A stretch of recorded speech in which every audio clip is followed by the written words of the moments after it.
Marriage. It all starts with a public declaration of a couple's desire to be united as one at the wedding of their dreams. Not necessarily. At some point or another, everybody's heard the term common law marriage. But do you really know what it means? First, the myths. Everybody thinks that if you live together for a certain amount of time, boom, you're common law married. And still others think that even if you don't live together but you have a kid together, that makes you common law married. Wrong to both. Believe it or not, only 9 states unequivocally allow for common law marriage. Utah is special because it recognizes common law marriages only after they've been validated by a court order. So these states recognize common law marriage as having occurred when there's been, number 1, cohabitation, meaning you live together. Number 2, holding yourselves out as being married, meaning through your conduct you act like husband and wife. For instance, taking his last name, or filing joint tax returns, or him calling you his wife at a cocktail party and you not correcting him. In addition, some of these states require that there's a number 3, and that is agreeing to be married. You with me so far? Good. Let's take a look at the board, shall we? All right. Angelina writes in, does being in a common law marriage give you all the same rights as formal marriage? Fantastic question. Answer, yes.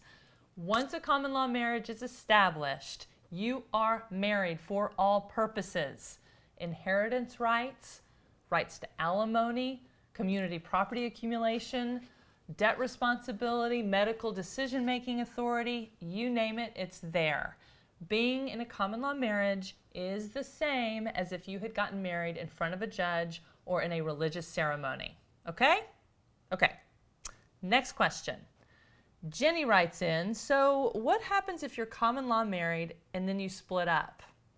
Well, we've just established that common law marriage is the same thing as formal marriage, and in both, you gotta get a divorce.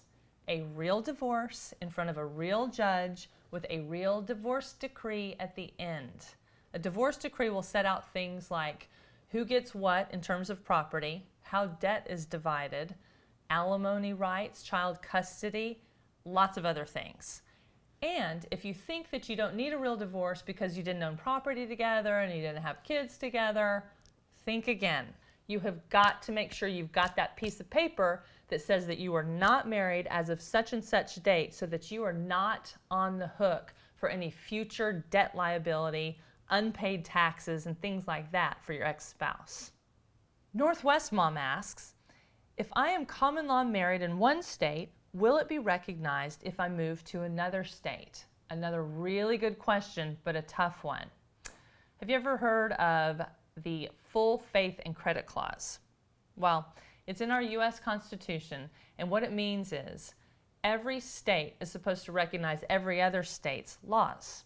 So if I'm common law married in state A and I move to state B is supposed to recognize my common law marriage.